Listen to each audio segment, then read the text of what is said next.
बात करेंगे एसी और डीसी चार्जिंग के बारे में, जो कि एक बहुत कॉमन क्वेरी है लोगों के दिमाग में बहुत ज़्यादा मिथ्स हैं। कुछ लोग ये सोचते हैं कि डीसी चार्जर का एक ही एडवांटेज रहता है कि वो आपकी गाड़ी जो है वो जल्दी चार्ज कर देता है और बस वाली बात है। ये तो बेसिकली जो लगा रहा है सेटअप उससे मतलब रखती है, बट अगर ये कोई ईवी ओनर है या ईवी लेने की सोच रहा है उसको उससे कोई उसको किस तरह से कॉस्ट का इम्पैक्ट आएगा वो मैं बताता हूँ कि जब आप चार्ज करेंगे ना तो पर यूनिट कॉस्ट जो रहेगा वो चीज़ ये तो बेसिकली कॉस्ट एस्पेक्ट आ गया। वो तो हम मानते हैं कि भी कॉस्ट एस्पेक्ट ज्यादा रहेगा डीसी का, बट इमरजेंसी आपके पास है तो मुझे नहीं लगता है कि आपको बाहर जाके डीसी में चार्ज करना चाहिए। हाँ, अगर आपका इमरजेंसी है चालू करोगे क्या? अब मैं आपको इसका छोटा सा एग्जांपल दे रहा हूँ जो बात आपने कही। हाँ। मेरे पास महिंद्रा का ही चार्जर लगा है, महिंद्रा की ऐप है और मेरे उस चार्जर में एक है ना, एक मिथ बन चुकी है, मतलब कस्टमर का एक माइंडसेट क्लियर हो चुका है कि नहीं ऐप वाला ही बेस्ट है। ऐप वाला बेस्ट नहीं है।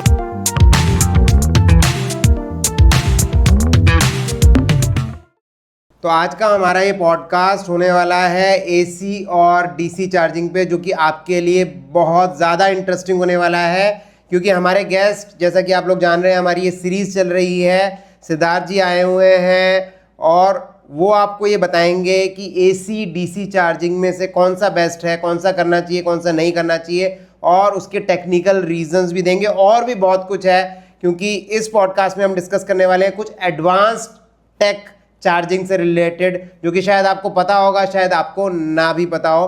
तो आज का ये पॉडकास्ट जो ईवी ओनर्स हैं उनके लिए तो बहुत इंपॉर्टेंट है ही, बल्कि जो ईवी लेने की प्लानिंग कर रहे हैं उनके लिए भी बहुत काम का है, क्योंकि लोगों के दिमाग में ये भी रहता है कि चार्जिंग इंफ्रास्ट्रक्चर नहीं है इसीलिए हम ईवी नहीं ले रहे हैं। तो उस चीज़ को भी आज इस पॉडकास्ट में क्लैरिफाई किया जाएगा। पीछे के पॉडकास्ट में हम बात कर चुके हैं ईवी चार्जिंग इंडस्ट्री से रिलेटेड और काफ़ी कुछ बात कर चुके हैं चार्जर से रिलेटेड। अगर आपने अभी तक नहीं देखा है तो आप उसको ज़रूर देखिएगा। तो मैं स्वागत करता हूं सिद्धार्थ जी का आज के इस पॉडकास्ट में दोबारा, और आज हम अगेन बात करेंगे एसी और डीसी चार्जिंग के बारे में, जो कि एक बहुत कॉमन क्वेरी है लोगों के दिमाग में बहुत ज़्यादा मिथ्स हैं। कुछ लोग ये सोचते हैं कि मैंने गाड़ी ले ली और 15 साल की वारंटी कंपनी दे रही है तो मैं तो डीसी चार्जिंग ही करूंगा, मैं क्यों टाइम खराब करूं एसी चार्जिंग के अंदर। सही बात है। तो क्यों एसी करना चाहिए, क्यों डीसी करना चाहिए, थोड़ा सा इसके बारे में आप अपनी नॉलेज शेयर करें। जी बिल्कुल बिल्कुल। देखिए, एसी और डीसी चार्जर्स बेसिकली क्या होते हैं कि दो ही टाइप के आते हैं, क्योंकि हमारे पास पावर की दो ही जो टाइप है, एक एसी है एक दूसरा डीसी है। डीसी चार्जर का एक ही एडवांटेज रहता है कि वो आपकी गाड़ी जो है वो जल्दी चार्ज कर देता है और बस, उसके सिवाय उसके कोई भी दूसरे एडवांटेजेस है ही नहीं। ये बहुत सारे लोगों को लगता है कि डीसी चार्जर्स जो होते हैं ना वो बेस्ट चार्जर्स होते हैं, उससे ना आपने को ये मिलेगा, ऐसा कुछ भी नहीं है। बेस्ट चार्जर्स वो नहीं होते। सबसे पहले मैं क्लियर करना चाहता हूँ, डीसी चार्जर्स का सिर्फ एक एडवांटेज होता है कि वो आपकी गाड़ी जो है उसको जल्दी चार्ज कर देता है, दैट्स ऑल। ठीक है, इसके सामने डिसएडवांटेजेस बहुत सारे हैं डीसी के। सबसे पहले अगर हम देखने जाए तो कॉस्ट, जैसे कि हमने लास्ट पॉडकास्ट में भी हमने ये डिस्कस किया था कि 5 से 6 लाख की कॉस्ट वगैरह है। तो अगर आप किलोवाट, वो तो 30 किलोवाट की हमने बात की, अगर आप किलोवाट और बढ़ाएंगे, आप 60 किलोवाट 120 पे जाएंगे, तो यही जो कॉस्ट हो आपकी 12 से 18-20 लाख तक भी कॉस्ट जा सकती है। ठीक है, तो आप ये भी देखना पड़ेगा कि ये कॉस्ट कितनी ज़्यादा जा रही है। बट ये जो कॉस्ट वाली बात है, ये तो बेसिकली जो लगा रहा है सेटअप उससे मतलब रखती है। बट अगर ये कोई ईवी ओनर है या ईवी लेने की सोच रहा है उसको उससे कोई मतलब नहीं है, तो उस पे क्या कॉस्ट का इम्पैक्ट है डीसी चार्जर से? उसका कॉस्ट का इम्पैक्ट है, मैं बताता हूँ कैसे। अगर आप डीसी चार्जर्स पे चार्ज करने के लिए जब जाते हो ना, मान लीजिए कि आपके पास BE6 है, अगर आप किसी हाईवे पे गए, डीसी चार्जर है, वहाँ पर आपको 1 घंटे में चार्ज करना है। ठीक है, उसको किस तरह से कॉस्ट का इम्पैक्ट आएगा वो मैं बताता हूँ कि जब आप चार्ज करेंगे ना तो पर यूनिट कॉस्ट जो रहेगा वो उसमें ज़्यादा होगा। अब वो क्यों ज़्यादा होगा? हो सकता है कि वहाँ पर, क्योंकि देखिए सारे स्टेट्स में पर यूनिट कॉस्ट जो है इलेक्ट्रिसिटी की वो डिफरेंट है। अब मान लीजिए कि हम एवरेज जो कॉस्ट है 10 रुपये की कंसिडर करते हैं। ठीक है, तो आप कहीं बाहर जाएंगे चार्ज करने की, अगर मैं यहाँ की यूपी की बात करूँ या किसी और स्टेट में भी, तो अगर हमें 10 रुपये की कॉस्ट है, वो तो पर यूनिट कॉस्ट ही हो गई, जो तो फिक्स कॉस्ट है वो तो चेंज होने वाली है नहीं। तो एक तो वो हो गई, उसके सिवाय 1.5 से 2 रुपये या फिर 1 से 2 रुपये या 1 से 3 रुपये भी हो सकता है, वो कॉस्ट हो गई CMS की। CMS क्या होता है? सेंट्रल मैनेजमेंट सिस्टम या फिर चार्जिंग मैनेजमेंट सिस्टम। ठीक है, जो आपकी जो पेमेंट वगैरह जो हैंडल करता है, कितने यूनिट्स कंज्यूम हो, ये सारी चीज़ें होती है। तो 13 रुपये तो हमारे 12-13 रुपये तो वो हो गए। ठीक है, अब 12-13 रुपये जो है वो तो सिर्फ जो इंस्टॉल जिसने किया है उनको ही 12-13 रुपए में तो पड़ रहा है, ठीक है। अब वो जो है वो 10 रुपये कम से कम अपने जोड़ेगा उसमें, या फिर 8 रुपये भी चलो मान लेते हैं हम लोग, तो 20 रुपये तो पर यूनिट कॉस्ट हो गई। अब जो गाड़ी आप घर पे 10 रुपये पर यूनिट कॉस्ट पे कर रहे थे वो सीधा होके बढ़ के हो गई 20 रुपये पर यूनिट कॉस्ट। तो ये भी एक आपको फटका पड़ा। तो मैं इस फटके की बात कर रहा हूँ कि देखिए, आप चार्जिंग टाइम भले ही चलो आपको ये एडवांटेज लग रहा है कि हाँ ये सही है, मतलब जल्दी कर रहा है वगैरह, तो ठीक है, कॉस्ट का भी एक तरीके से फटका पड़ेगा।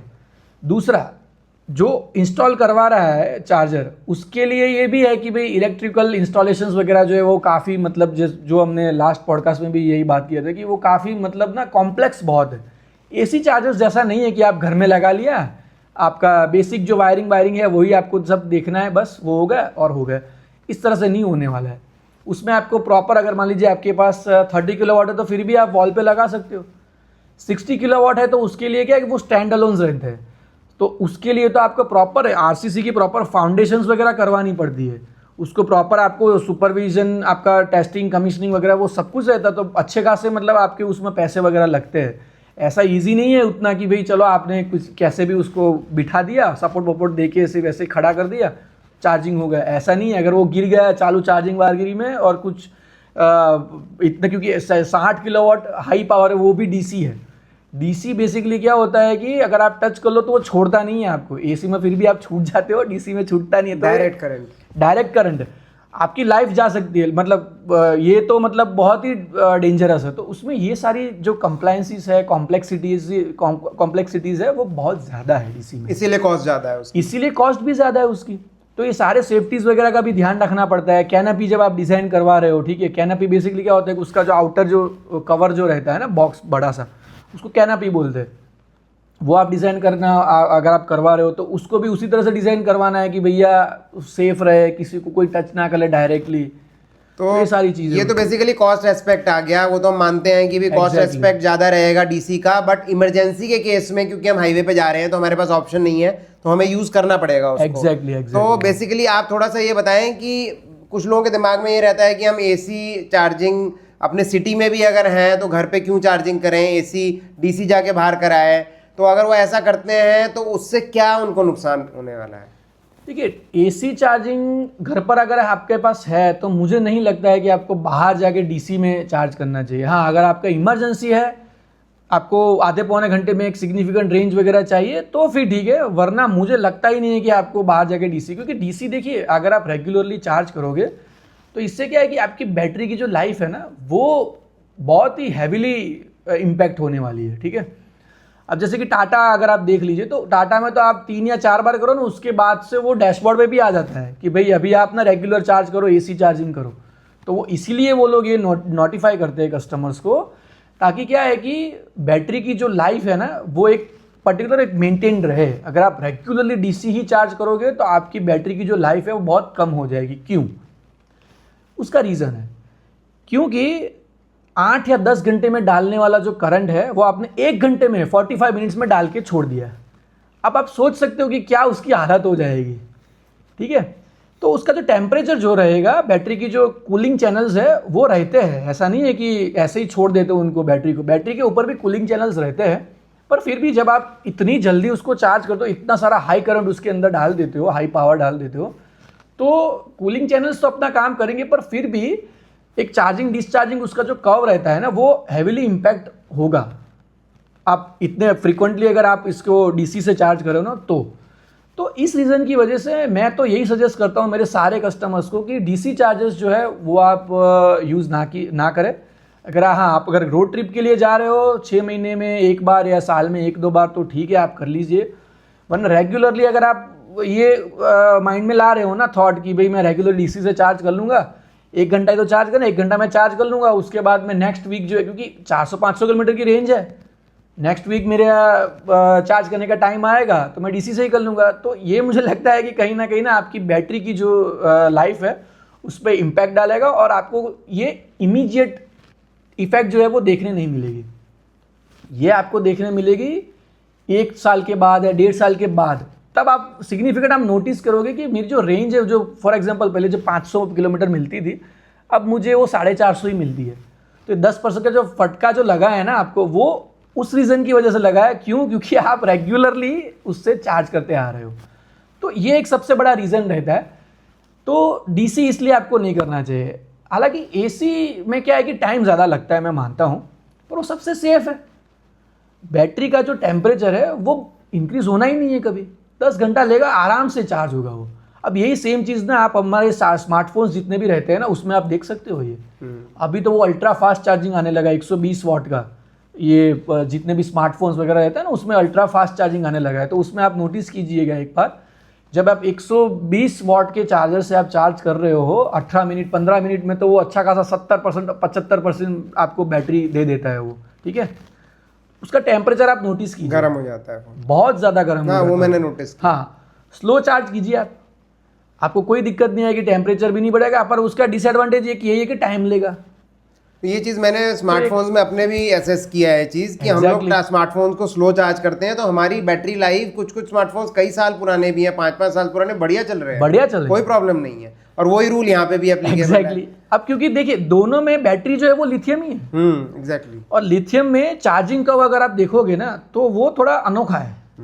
कि ये भी बहुत सारे कस्टमर्स की एक रहती है, एक क्वेश्चंस रहता है कि सर देखिए आपके चार्जर से मैं कर रहा हूँ, आपने जो बोला था टाइम, वो टाइम तो यहाँ इस पे नहीं रिफ्लेक्ट हो रहा है। मैंने बोला नहीं, वो रिफ्लेक्ट होता है। तो बोलता है नहीं नहीं सर, नहीं हो रहा है।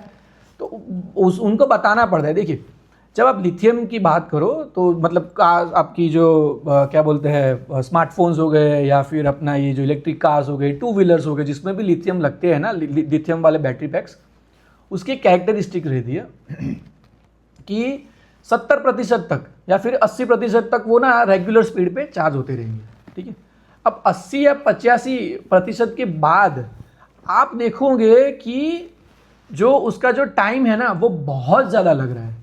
आफ्टर 85 टू 100% जो टाइम लगेगा ना, वो काफ़ी ज़्यादा लगेगा। वो यही एक रीज़न रहता है। उसका जो चार्जिंग और डिस्चार्जिंग कर्व रहता है ना, वो एग्जैक्टली अपोजिट रहते हैं दोनों के।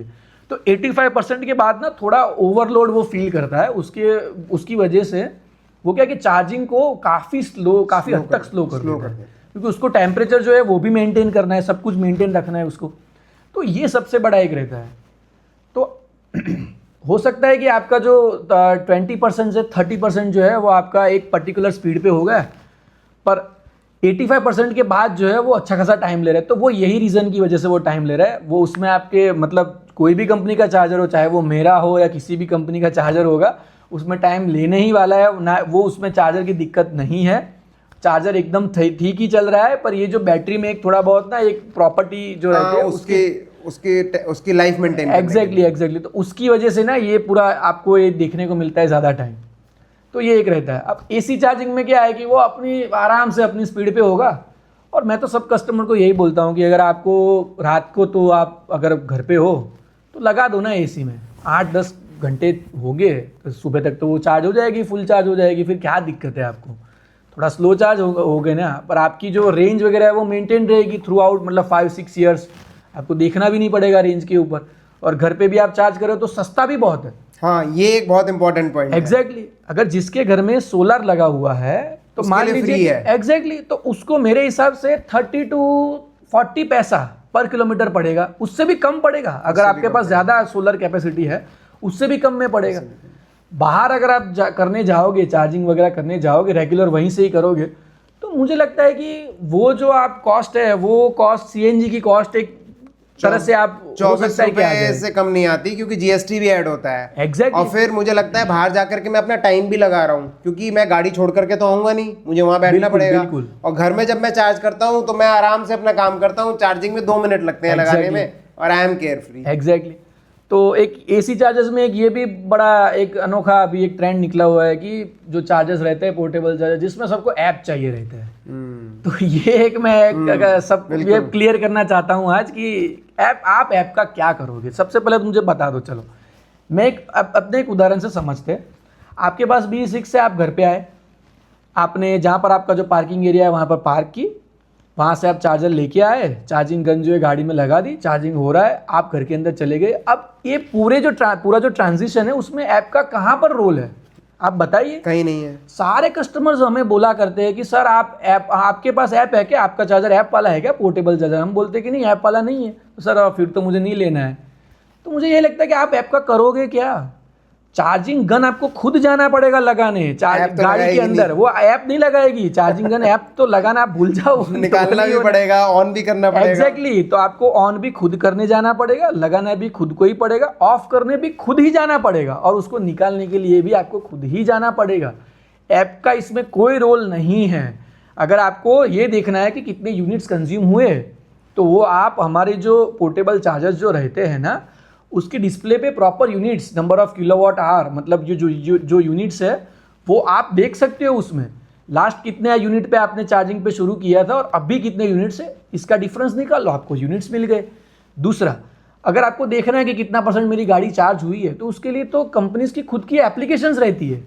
बिल्कुल, आपकी गाड़ी ऐप नहीं दे रही क्या? एग्जैक्टली अगर महिंद्रा जो है वो दे रही है, एमजी दे रही है, टाटा भी टाटा भी दे रही है, सब लोग दे रहे हैं। बिल्कुल। उसमें देख लो आप, बस ये क्या लॉजिक बन रहा है, मुझे ये नहीं समझ आ रहा। दूसरा, ऐप का अगर जितना इन्फ्लुएंस ज़्यादा रहेगा ना, उतना ही आपके चार्जर के बिगड़ने के जो चांसेस है वो भी ज़्यादा है, क्योंकि वो ऐप बेस्ड हो जाएगा। ऐप बेस्ड हो जाएगा। उसका रीज़न ये है कि सबसे पहली चीज़ तो आप ऐप थ्रू, कई कस्टमर्स बोलते हैं कि सर हम ना ऐप के थ्रू चालू बंद करेंगे क्या इसका लॉजिक है, मुझे ये नहीं समझ आता। आपने सब कुछ लगा दिया, उसके बाद ऐप से चालू करोगे क्या? अब मैं आपको इसका छोटा सा एग्जांपल दे रहा हूँ, जो बात आपने कही। हाँ। मेरे पास महिंद्रा का ही चार्जर लगा है, महिंद्रा की ऐप है, और मेरे उस चार्जर में ऑप्शन है मैं चालू बंद कर सकता हूँ। और अगर मैं महिंद्रा का चार्जर नहीं भी लगाता, जैसे मैं बाहर भी जाता हूँ चार्जिंग करने कहीं पे, तो मेरे ऐप में व्हीकल के में मेरे को उसको स्टॉप करने का और रीइनिशिएट करने का ऑप्शन मिलता है। एग्जैक्टली मैं दिल्ली जाता हूँ, मेरी सिस्टर का घर है, वहाँ पे महिंद्रा का चार्जर नहीं है, टाटा का चार्जर है, तो उसका ऐप तो मेरे लिए कोई काम का नहीं है। कोई तो काम मैं का तो नहीं। अपने ऐप से चार्ज बंद कर लेता हूँ, खोल लेता हूँ उसको, तो उसमें कहीं भी चार्जर के ऐप की मुझे जरूरत नहीं पड़ती है। कभी भी इनफैक्ट महिंद्रा ने अपने चार्जर का ऐप भी इंटीग्रेट कर दिया ऐप में। वो मैंने बढ़िया आपको बताऊं, चीज़ है। आज तक नहीं खोल के देखा है मैंने वो। मैं वही बोल रहा हूँ, क्योंकि जब मेरे को गाड़ी का ऐप सपोर्ट कर रहा है तो दो ऐप क्यों खोल के देखूंगा। एग्जैक्टली तो ये जो एक है ना, एक मिथ बन चुकी है, मतलब कस्टमर का एक माइंडसेट क्लियर हो चुका है कि नहीं ऐप वाला ही बेस्ट है। ऐप वाला बेस्ट नहीं है। ऐप वाला आप अगर परचेस कर रहे हो तो हो सकता है कि आपका बहुत जल्द जो है वो चार्जर बिगड़ जाएगा, वो भी। दूसरा, ऐप जो है, ऐप ऑपरेटेड जो चार्जर्स है, वो अगर कोई अपार्टमेंट में रह रहा है तो उनके लिए तो यूजलेस है। ऐप वाले जो चार्जर्स है, या तो वो ब्लूटूथ से चलेंगे, जो उसका जो कम्युनिकेशन रहेगा वायरलेस, क्या या तो वो ब्लूटूथ से रहेगा या तो फिर वाईफाई मॉड्यूल से रहेगा। अगर वाईफाई मॉड्यूल से है तो आपका चार्जर जहां पर लगा हुआ है वहां पर भी तो राउटर लगेगा, वहां पे एक और एडिशनल से दर्द एग्जैक्टली। अगर आप रह रहे हो 8th फ्लोर पे या 10th फ्लोर पे, आपका जो चार्जर, आपका जो पार्किंग, अलर्टेड पार्किंग जो है वो बेसमेंट में -1 में या -2 में है, तो कहाँ आप वहां से आप पूरा राउटर खींच के नीचे लेके ग्राउंड फ्लोर पे भी है तो भी नहीं ला सकते। तो भी नहीं ला सकते आप। ये भी एक तरीके से इम्पॉसिबल ही हो गया, ठीक है। हाँ, तो ये तो ये एक यूजलेस मतलब है कि ऐप वाला चाहिए, ठीक है। एक तो ये चीज़ है। ब्लूटूथ की अगर आप बात करो तो बहुत ही लिमिटेड रेंज है। हाँ, नीचे के जिसके पास घर है वो भी ब्लूटूथ से तो वो नहीं कर सकते। आप चालू तो कर दिया, चलो आपने टर्न ऑन तो कर दिया, चलो रिले आपने एक कर दी, आपने रिले गिरा दी। रिले गिराने का मतलब होता है कि जो इनपुट मीन्स का लाइन है वो आपने कनेक्ट कर दिया, तो चार्जिंग तो शुरू हो गए। अब आप अंदर बेडरूम में बैठ के आप डिस्कनेक्ट कर रहे हो, आपको सच में पता भी है कि वो डिस्कनेक्ट हो भी रहा है कि नहीं हो रहा है, उसको आपको फिर से वेरीफाई करने तो जाना ही पड़ेगा कि भैया हुआ कि नहीं हुआ। अगर सब कुछ आपको खुद ही करना है तो फिर क्या मतलब है ये ऐप वाले चार्जर्स? नहीं, मुझे लगता है ये चीज़ जब कंपनी की ऐप में आ ही रही है तो वो चार्जर की ऐप से दो जगह से एक काम को क्यों करना है? एग्जैक्टली, मेन चीज़ ये है। एग्जैक्टली आप अपनी कंपनी की ऐप जो रहती है, टाटा की, महिंद्रा की, एमजी सब दे रहे हो, सब दे रहे हैं। चार्जिंग परसेंटेज आप देख रहे हो उसमें, ठीक है, रीइनिशिएट सब कर सकते हो आप। दूसरी और सबसे इंपॉर्टेंट चीज, अगर 100% हो भी गई, चलिए आपने बंद नहीं किया, तो वो खुद से ही बंद हो जाना है। हाँ, ऑटोमेटिकली बंद हो जाता है। ऑटोमेटिकली बंद हो जाना है। आपको ओवर चार्जिंग का तो इश्यू वैसे भी नहीं रह गया, ठीक है, तो वो भी इश्यू नहीं है। तो फिर ऐप का यहाँ पर आप कहाँ पर बंद हो भी गया तो जाना तो पड़ेगा आपको निकालने के लिए। वो तो बंद तो हो ही गई, पावर कंजम्पशन तो हो नहीं रही है, एग्जैक्टली, है ना। और फिजिकली निकालने और स्विच ऑफ करने तो खुद ही जाना पड़ेगा, खुद ही जाना पड़ेगा, वो तो ऐप से वो तो ऐप से होगा नहीं। तो ये एक मुझे सबसे बड़ा लगता है कि यार कस्टमर्स का जो माइंडसेट है, मुझे लगता है कस्टमर्स को ये माइंडसेट जो है वो चेंज करना चाहिए। एक्चुअली उनका माइंडसेट नहीं है, वो लैक ऑफ नॉलेज है। और Lack मुझे of लगता knowledge है भी बोल आज सकते आपने हो जो आप। बात हमने डिस्कस की, आपने बिल्कुल, बताई, बिल्कुल। उससे कहीं ना कहीं थोड़ी उनको क्लैरिटी आएगी। Definitely definitely. तो ये ऐप का मुझे लगता है कि एक कस्टमर्स को सोचना है कि अगर आप अभी तो आपको पता है तो हो सके उतना ऐप वाले जो चार्जेस है ना वो परचेस करना आप बंद कीजिए, क्योंकि उसका कोई फंक्शन नहीं है, यूजलेस है एक तरीके से, आप कभी खोलकर भी नहीं देख पाओगे उसको। और ऐप वाले जो चार्जेस रहते हैं ना, क्योंकि कम्युनिकेशन वगैरह जो है, वायरलेस कम्युनिकेशन वगैरह वो बहुत सारे इन्वॉल्व रहते हैं, तो बिगड़ने के चांसेस जो है वो as compared to the other charges वो ज़्यादा है। ठीक है, तो ये एक चीज़ आप बिल्कुल ध्यान रखिए। अब हम थोड़ा सा बात कर लेते हैं एसी डीसी का। आपने बहुत अच्छा नॉलेज हमको दिया और आपने बहुत टेक्निकल नॉलेज दिया इनफैक्ट। तो बेसिक नॉलेज तो हम भी थोड़ा बहुत एक्सपीरियंस से देते रहते हैं। तो इसमें एक लास्ट चीज अब इस पॉडकास्ट की जो मैं आज के सेशन की बात करना चाहूंगा, वो जो एडवांस टेक्नोलॉजी है, जैसे V2V V2L, क्या होता है ये V2V V2L, थोड़ा सा आप हमारे ऑडियंस को बेशक बेशक। देखिए V2V V2L, सबसे पहले तो V2V मतलब व्हीकल टू व्हीकल, V2L मतलब व्हीकल टू लोड। ठीक है, जब हम बात करते हैं V2V की तो इसका मीनिंग ये होता है कि एक व्हीकल से आप दूसरे व्हीकल को चार्ज कर सकते हो। अगर मान लीजिए कि मेरी जो कार है, मेरे पास मान लीजिए कि टाटा कर्व है, तो जिसमें V2V फीचर, V2V या V2L फीचर जो है वो इनेबल्ड है। तो बेसिकली क्या है कि मैं टाटा कर्व की जो अवेलेबल बैटरी पावर है उसमें, टाटा कर्व में, वो पावर से मैं किसी दूसरी कार को मैं चार्ज कर सकता हूँ, वो एडेप्टर की जो है उसके ज़रिए। ठीक है, V2L का भी सेम ही है। अगर मेरे पास बैटरी अवेलेबल है मेरी कार में तो उससे मैं कुछ भी, जैसे कि अगर हम रोड ट्रिप के लिए जाते हैं तो हम इलेक्ट्रिक केटल वगैरह चला सकते हैं, इंडक्शन जो कूट की जो है, इंडक्शन जो एक प्लेट रहता है, अगर आपको वो चलाना है आप वो चला सकते हैं। प्रोजेक्टर आप चला सकते हैं। अगर आपको कैंपेनिंग वगैरह करना है तो प्रोजेक्टर से ना बहुत सारे लोगों को ये धीरे धीरे रहता है कि सर हमें प्रोजेक्टर वगैरह चलाना है, थोड़ा बहुत लाइटिंग भी करना है, तो क्या हम कर सकते हैं? आप डेफिनेटली कर सकते हो। फैन वगैरह भी चला सकते हैं, फैन वगैरह चला सकते हो आप, प्रोजेक्टर वगैरह चला के अच्छे से मतलब सेटअप वेटअप करके आप कहीं पर भी आप मूवी एंजॉय कर सकते हो अच्छी खासे लोकेशंस पे।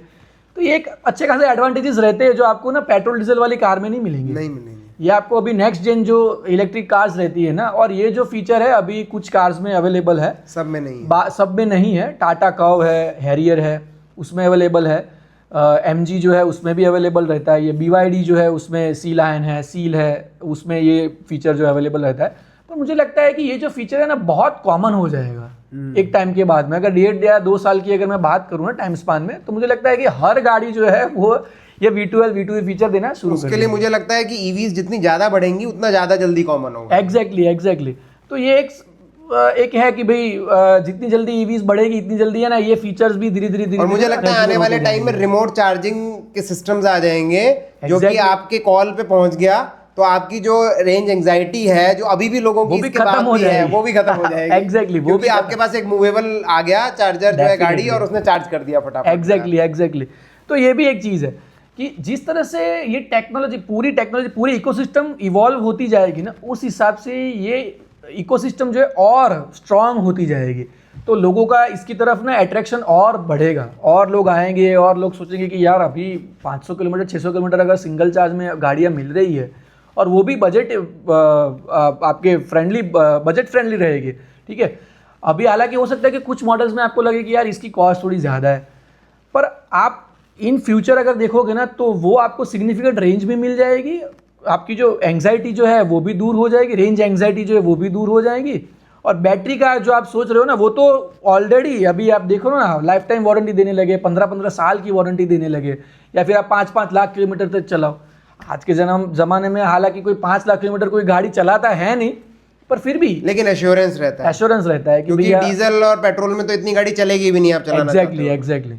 तो एक सबसे बड़ा एक एडवांटेज उसमें रहता है कि भाई आप कोई टेंशन नहीं है, आप 5 साल 6 साल तक भी आप चला रहो। लास्ट क्वेश्चन बेसिकली है, एक छोटा सा आपका व्यू जानना चाहता हूँ, ऐसे ही मेरे रैंडमली दिमाग में आ गया कि जैसे EVs की कॉस्ट अब काफ़ी सब्सटेंशियली रिड्यूस हो चुकी है। इनफैक्ट मैं अभी कंपेयर कर रहा था पीछे, नेक्सॉन का अगर मैं बात करूं तो उसका जो टॉप एंड डीजल मॉडल है AMT, और इसकी कॉस्ट बराबर थी। ये जो गवर्नमेंट ने भी GST कट किया इसकी वजह से थोड़ी सी कॉस्ट कम हो गई, अदरवाइज बराबर आ गई थी कॉस्ट। तो ये जो कम हुई थोड़ी सी कॉस्ट 1-1.5 लाख रुपए चेंज हो गई, तो वो बहुत मैटर नहीं करता है। आने वाले फ्यूचर में आपको क्या लगता है कि पेट्रोल डीजल से बहुत कम हो जाएगी इनकी कॉस्ट जो आएगी इसकी? पेट्रोल डीजल से बहुत कम की तो गारंटी नहीं ले सकता, पर पेट्रोल डीजल जितनी डेफिनेटली हो जाएगी, बिल्कुल इक्वल बिल्कुल इक्वल हो जाएगी। तो मतलब ये नहीं सोचना पड़ेगा कि मैं कॉस्ट ज्यादा दे रहा हूँ। हाँ, ये आपको कहीं नहीं कभी नहीं सोचना क्योंकि पड़ेगा। ऑल्दो ये मिथ है, जब मैं एक चीज को 7 रुपए 8 रुपए खर्च करके किलोमीटर चला रहा हूँ और एक को मैं 1 रुपया उससे भी कम पे चला रहा हूँ, तो मुझे सोचना चाहिए कि मैं रनिंग कॉस्ट भी तो देखूंगा। Exactly. लोग सिर्फ इमीडिएट चीज देखते हैं, रनिंग कॉस्ट नहीं रनिंग देखते। कॉस्ट नहीं देखते। ये भी सोचना चाहिए। बिल्कुल थोड़ा। सही है। अब देखिए रनिंग कॉस्ट आप देखिए, मेंटेनेंस देख लीजिए, हाँ वो भी कम है। अब आपको ये हर 10,000 किलोमीटर में आपको ऑयल चेंज करवाना पड़ेगा, ये देना। अब इसमें तो वो इंजन तो होता ही नहीं है, इन्वर्टर है, वो पूरा स्टेशनरी पार्ट है, रोटेटिंग पार्ट तो कुछ है नहीं इंजन में। तो हालांकि पिस्टन वगैरह, जो अगर हम इंटरनल कंबस्शन इंजन की बात करें तो हालांकि उसमें पिस्टन वगैरह रहते हैं। तो जो देखिए जितने भी रोटेटिंग पार्ट्स ज्यादा होंगे ना, उसमें मेंटेनेंस और ज्यादा बढ़ जाएगा। इलेक्ट्रिक कार जो रहती है उसमें ऐसा तो कुछ है नहीं, इन्वर्टर जो रहता है वो तो स्टेशनरी पार्ट ही रहता है। ज्यादा से ज्यादा ये गाड़ियां आपको 3 साल 4 साल की वारंटी दे रही हैं एक्सटेंडेड, यहाँ आपको 15 साल 8 साल की वारंटी मिल रही है। ये भी तो देखिए आप, है ना। बिल्कुल, तो मेंटेनेंस भी आपकी एक तरीके से कम है, रनिंग कॉस्ट भी कम है, तो आप इसमें भी देख सकते हो। और फ्यूचर में क्या होगा कि दोनों की कॉस्ट हो जाएगी सेम बराबर, तो वो आपको और अच्छा कॉस्ट। हाँ, तो तब कस्टमर ये सोचेंगे कि यार अगर दोनों की कॉस्ट सेम ही है तो क्यों ना, और दोनों की कॉस्ट अगर सेम है तो रनिंग कॉस्ट अगर देखने जाए और जो मेंटेनेंस वगैरह जो है वो अगर इलेक्ट्रिक में कम है और दोनों की कॉस्ट भी सेम है, तो क्यों ना मैं इलेक्ट्रिक की ले लूँ। तो एक तरीके से ये होगा। और दूसरी अगर बात हम गवर्नमेंट ऑफ इंडिया की करें तो उन्होंने इलेक्ट्रिक कार्स पे तो चलो अभी जीएसटी कम किया है, पर ये बहुत कम लोगों को पता है। नहीं किया जीएसटी, तो इलेक्ट्रिक पे पहले से कम था, ये पेट्रोल डीजल पे कम हाँ, किया है। पेट्रोल डीजल और मुझे लगता है वो टेम्परेरी है, खाली टेम्पररी। तो बहुत सारे लोगों को ये नहीं पता है कि इलेक्ट्रिक जो चार्जर्स जो रहते हैं इस पर जो जीएसटी है ना, ये 5% है फ्रॉम द बिगिनिंग। ये बहुत सारे लोगों को पता ही नहीं है कि इलेक्ट्रिक कार के जो चार्जर्स है, पोर्टेबल चार्जर्स हो गया, वॉल माउंट, या फिर डीसी चार्जर्स भी हो गए, तो ये जो सारे चार्जर्स जो है ना, वो अगर आप नए परचेस करते हो ना, तो नए चार्जर्स पे सिर्फ 5% ही जीएसटी है। ये बहुत कम लोगों को पता है। व्हीकल्स पे भी 5% है। हाँ, तो शुरू से ही गवर्नमेंट ऑफ इंडिया ने ये कम करके रखा हुआ है। तो अगर आप नया परचेस कर रहे हो, हाँ, हालांकि एक और चीज़ गवर्नमेंट ऑफ इंडिया को इम्प्रूव करनी चाहिए, जो कि है अगर मैं चार्जर जो है रिपेयर करवाता हूँ, ठीक है, तो उस पर भी अगर पॉसिबल है तो 5% जीएसटी बेस्ट रहेगा। क्योंकि क्या है कि 18% जीएसटी सर्विस सेक्टर है तो 18% लगता है। तो अगर इसमें भी अगर कम हो जाता है ना, तो कस्टमर और ज़्यादा रिपेयरिंग की तरफ जाएंगे। और इससे क्या होगा कि इलेक्ट्रॉनिक वेस्ट भी जो है हमारा वो बहुत कम हो जाएगा। क्योंकि इलेक्ट्रॉनिक वेस्ट भी हमें रिसाइकल करना वो बहुत डिफिकल्ट है आज के ज़माने में। रिपेयरिंग नहीं हो रही है इस वजह से है। एग्जैक्टली। तो OEMs के लिए भी उतनी ही दिक्कत है, क्योंकि वो भी रिपेयरिंग तो प्रोवाइड कर नहीं पाते हैं। तो उसकी वजह से होता क्या है कि वो जो चार्जर जो बिगड़ा हुआ है वो डाल देंगे अपने गोडाउन में, नया चार्जर दे देंगे। तो उससे उनका भी बर्डन उतना ही बढ़ता जाएगा कि भैया ये रिपेयर तो करेंगे नहीं, इलेक्ट्रॉनिक वेस्ट और बढ़ता जा रहा है। तो अगर इस पे रिपेयरिंग पे भी अगर 5% अगर जीएसटी हो जाता है, तो ये और 12% जो है वो एक तरीके से सस्ता हो जाएगा, 12-13%। क्योंकि अभी 18% है, तो 18 से सीधा 5%। तो ये भी एक कस्टमर को एडवांटेजेस मिलेंगे।